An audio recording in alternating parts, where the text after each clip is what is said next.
I'm Keegan Shivers. And I'm Nick Shivers. And this is the Shivers Report, where we give you the most up-to-date real estate information in the world, and more specifically in the Pacific Northwest.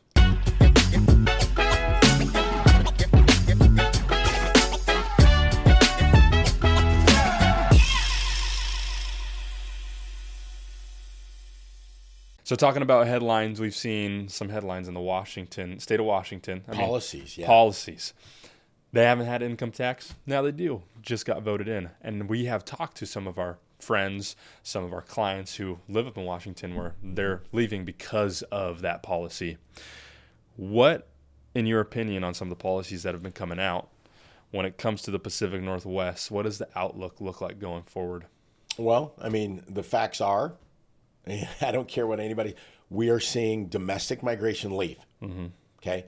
Our tax rates continue to go up, but our affordability, our schools, all keep going down.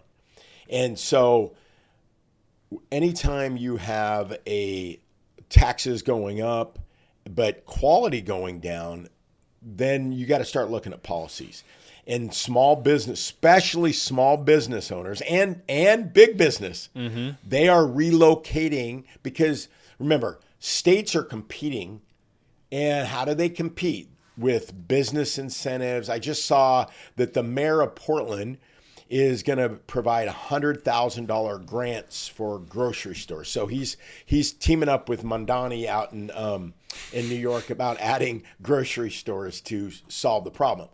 Now, my question would be, instead of having to give businesses $100,000 to start a business, it doesn't matter. You could give them $1 million, but if there's nobody going down there because the safety, the concerns, and there's no foot traffic, that doesn't do anything. So I think we do have a problem in the Pacific Northwest. I think if we do not change some of those policies, because they acknowledge we have a problem with affordability in housing. Yeah.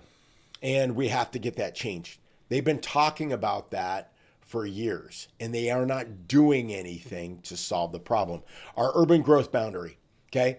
Yes, it makes it beautiful, but it does restrict land use, and that causes home values to go up. Mm-hmm. Even though our domestic migration is out, our supply stays low. So you can't have it both ways. You either want affordable housing or you want this green utopia. Mm-hmm. You have to pick, but don't say that you're going to solve a problem, but you don't ever solve a problem. What you do is you keep funding things that are just Band-Aids on the real problem. Yeah. And I mean, when you see companies that have been here or Washington forever, Starbucks moving their headquarters, Grants Pass, Dutch Bros moving their headquarters.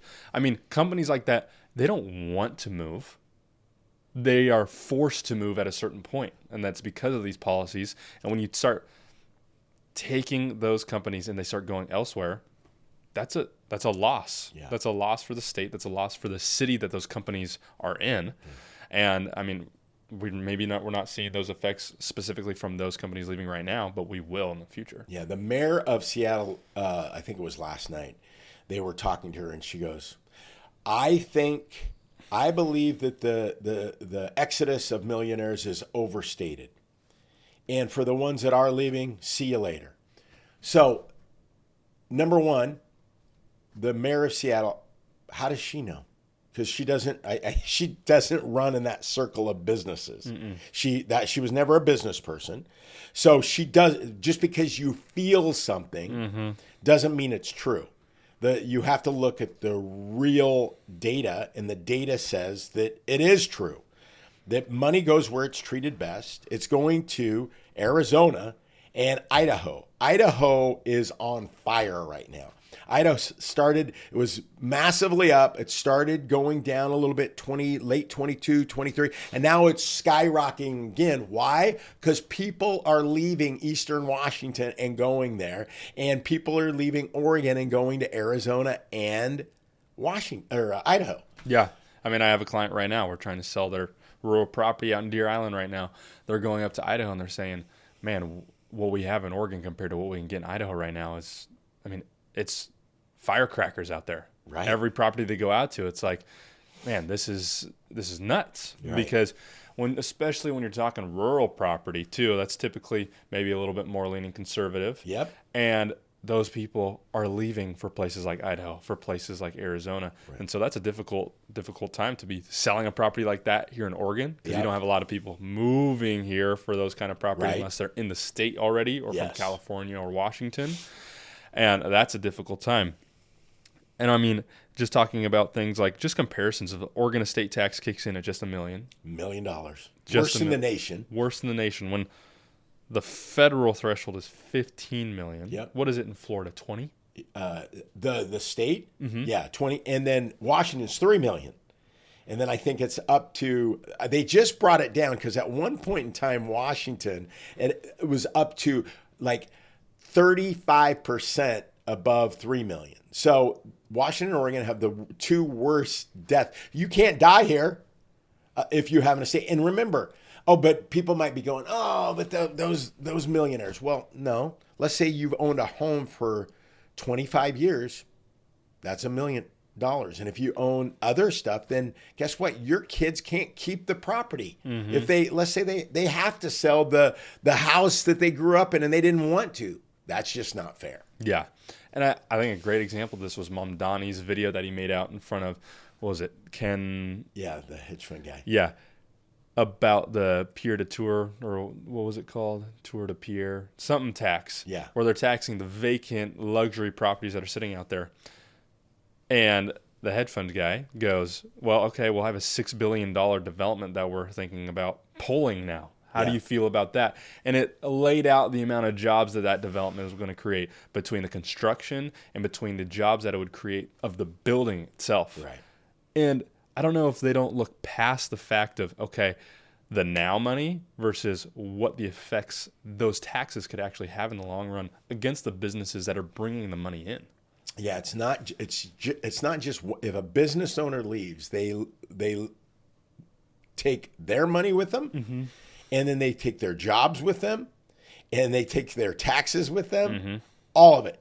It's not just that greedy person. But and whether they're greedy or not, the reality is it doesn't matter, because if it hurts your state, it hurts your state. Yeah. But we've been ranting about politics right now. But it's affecting real estate in the state of Oregon and Washington. Mm-hmm.